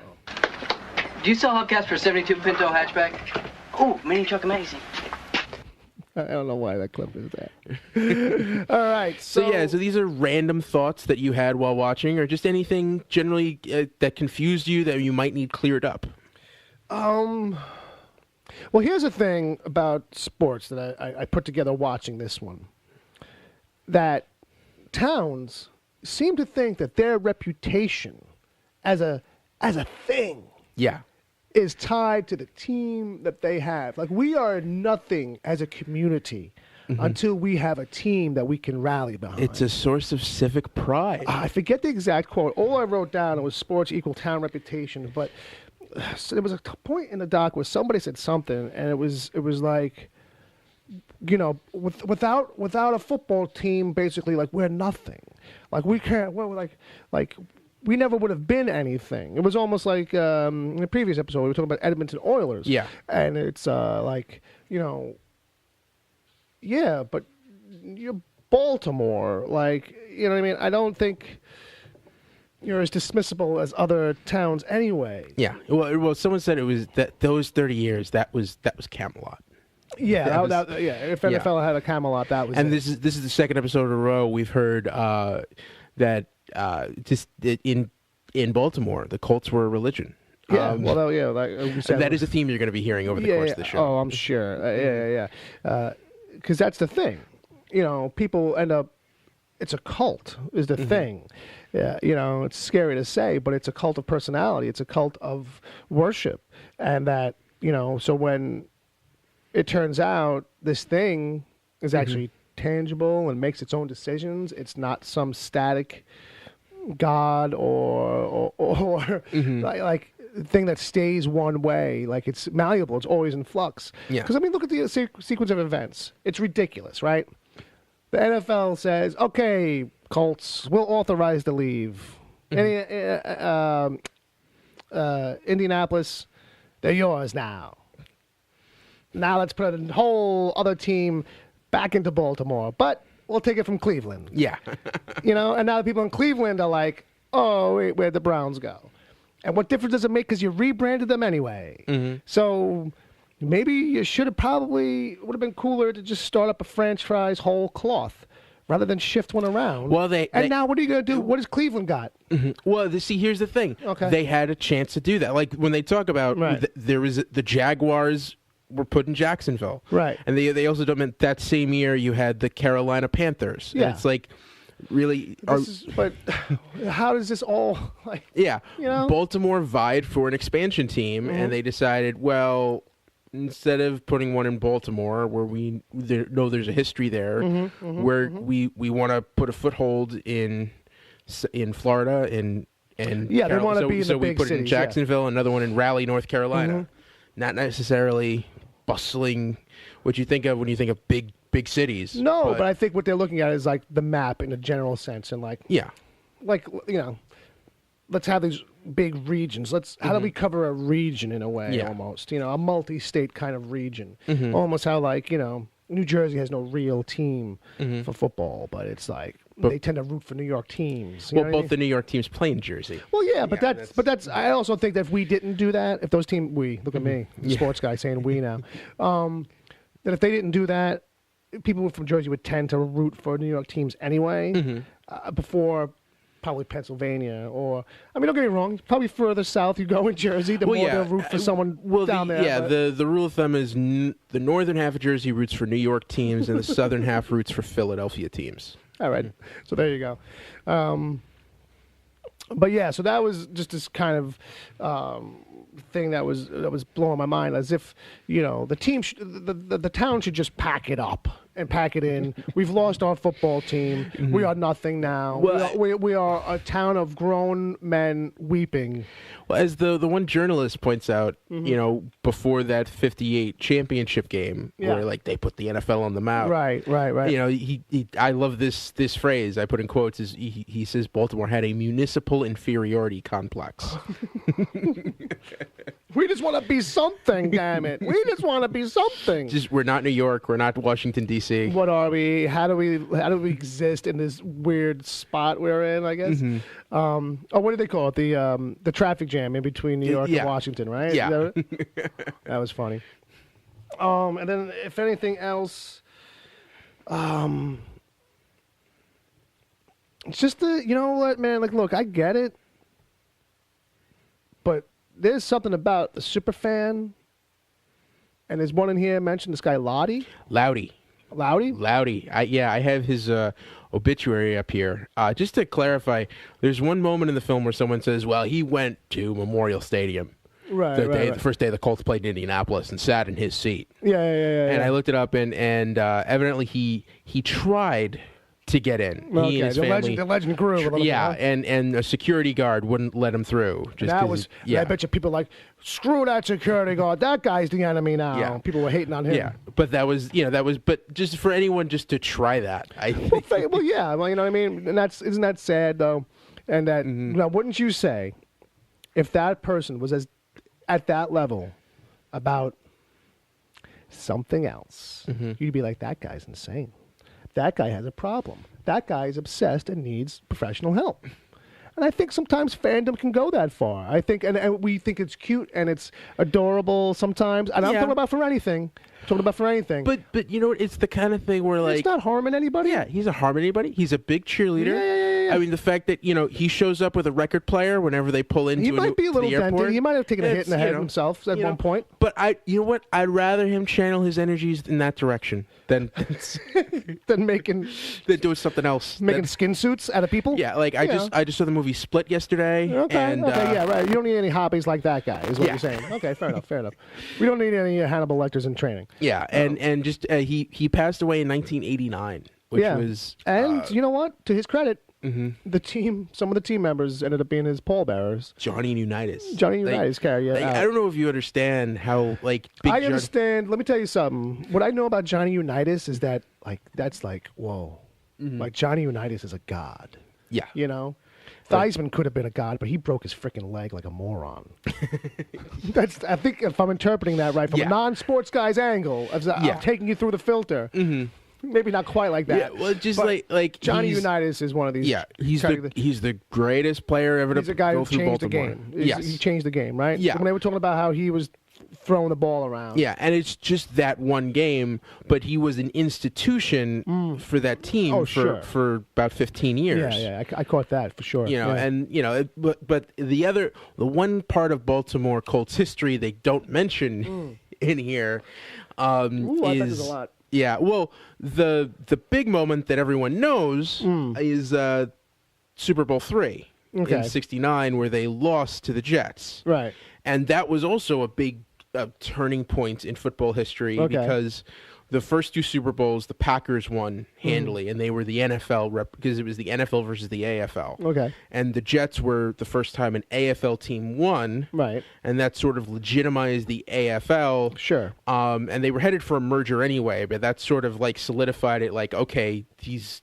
guys, two leagues are on the same level. Right. But there's another great documentary series called America's Game, where they have interviews with a handful of people from each Super Bowl team. Okay. And the Super Bowl V team from the Colts, the whole thing is just all about how depressed they were that they lost Super Bowl III. Like, almost winning it 2 years later did not matter. Wow. Because they should have won that game. They take it a little serious over there. Yeah. So, Baltimore is a team that has some great highs and some low lows, and this is just one of them. But this is the biggest one. This is the biggest one. Yeah, and it's just I don't know, the whole course of events for the history of the team and stuff like that. It's just it smacks of everything that kind of bothers me from an outsider's point of view about like the way the game is managed and on that level.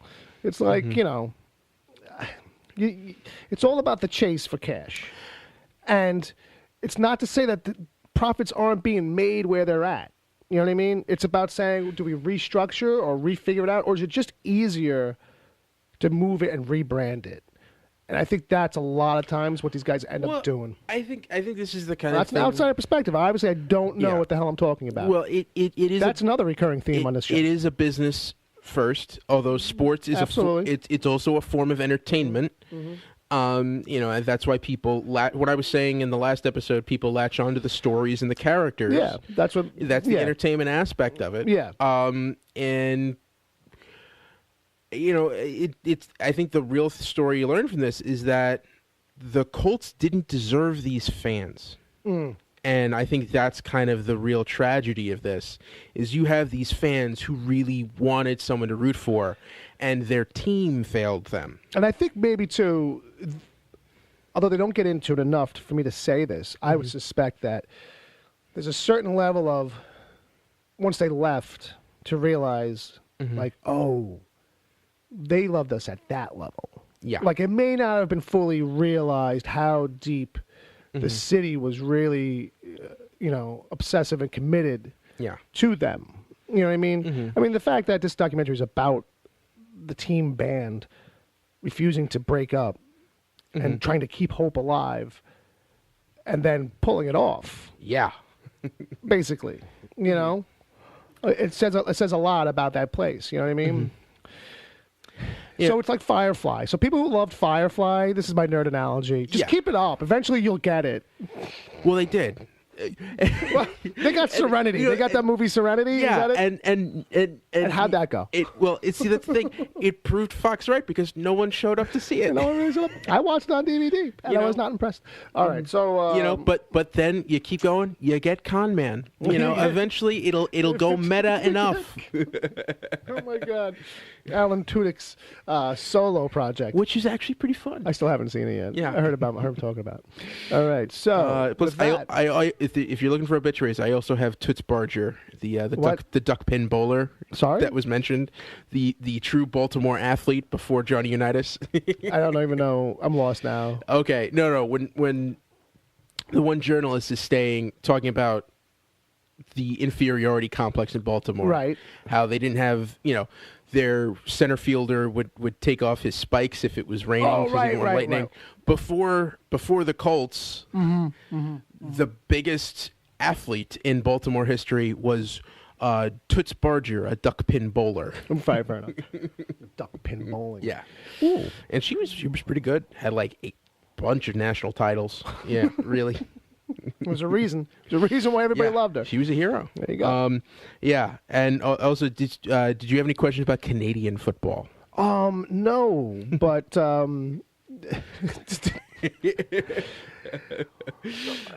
maybe there's just too many questions about Canadian football as a concept. I think that whole bit shows you just how desperate they were.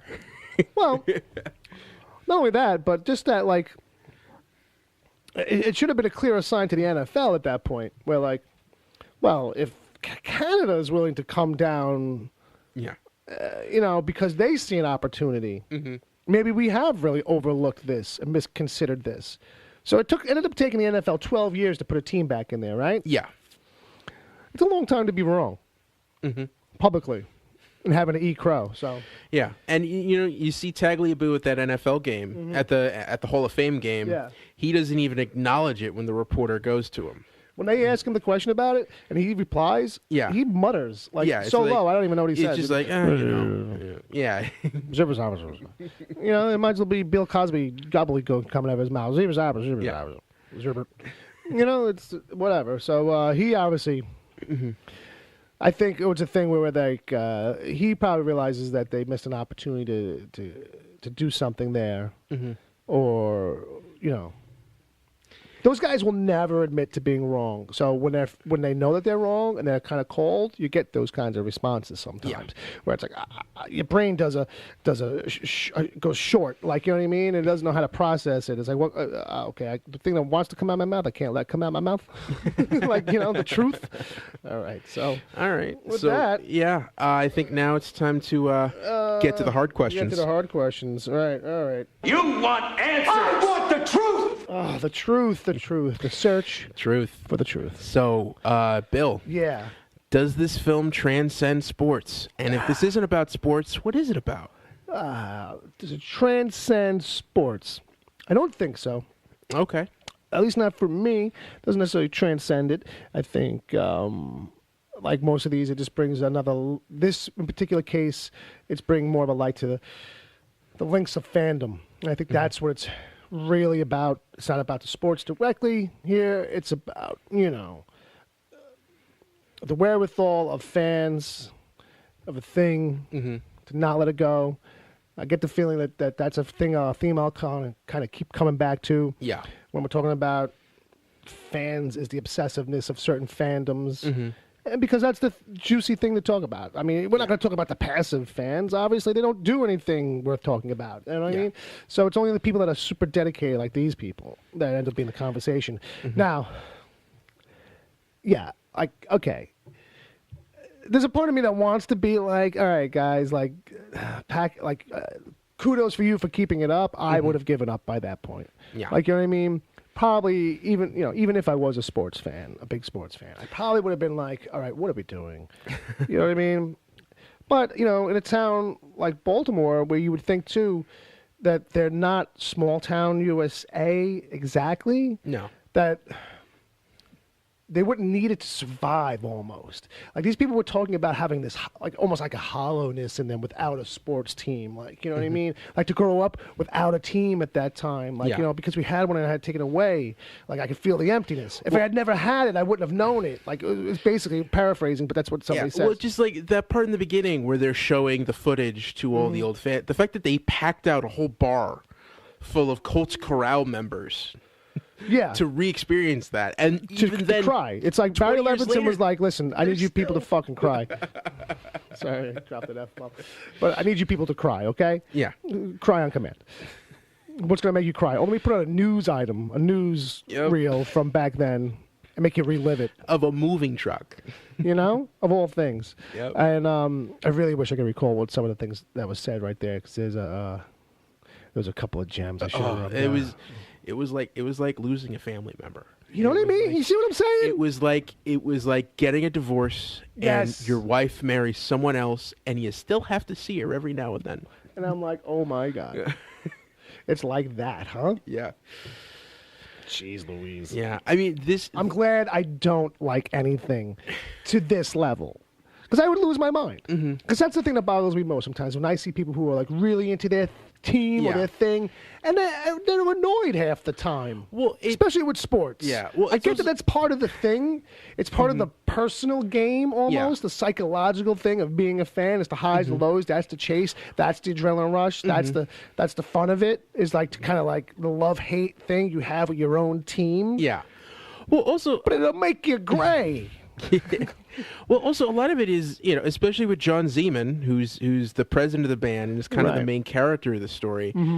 You get the sense he doesn't love football as much as he just loves this band and wants them to have a real purpose. Well, that's one of the greatest things that happens in it is that other teams embrace them. Yeah. And it's like, we get it. We get the pain, so come play at our halftime. Yeah. Or come play at our parades in our town. You know what I mean? Instead of just doing the local things over there. And that's what helps get them to keep the word out and keep the conversation alive. But also, like, there are some quirky characters in this doc. Oh, yeah. And Zeman especially reminds me of, Boy Scouts. And there were those leaders who, even though their kids had moved on, stuck with it just because they loved scouting.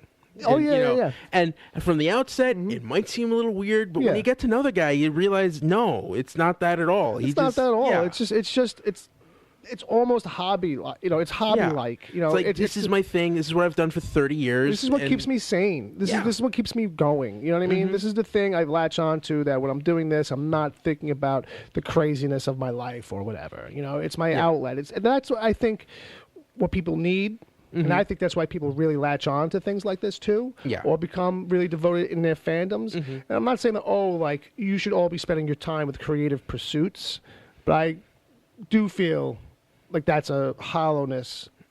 It's a separate conversation, but from a guy who does creative stuff, I feel like that might be a void that most people don't realize that they have inside them, is just to kind of do that kind of a thing, where you are lost in your own head, or you're not doing your day-to-day life stuff. So it doesn't have to be painting. Like, you know what I mean? It can just be, I like to read. Or it can be, I'm in a band. And we don't really make it the life goal to get a record out. We jam. You know what I mean? Yeah. But it's an outside your regular life activity. And just so happens in this particular case, for him, it's playing in this band. Like, I'm taking it that he wasn't really getting paid or reimbursed so much by the NFL as to keep this as this was his career, right? Like, I'm sure that they're rooking them into something where they basically get, like, paid nothing, or it's volunteerism or some crap. He basically said once the Colts left, they were pretty much a non-profit. Well, that's for sure. Yeah. Right. Yeah. But, I mean, even whatever they're getting paid as a band probably wasn't that spectacular. If you look on their website, the Baltimore Marching Ravens, they do hold tryouts every year. Okay. And John Zeman is still their president. Very cool. So, Very cool. still kicking around. All right. And now the real thing that everyone wants to know, Bill. Okay, sure. Does this film make you want to watch pro football? No more than anything else, man. This is a good one. This is a great, exploration into fans and this particular story, because there's a lot of to see here about like internal intestinal fortitude or sticking with your hope.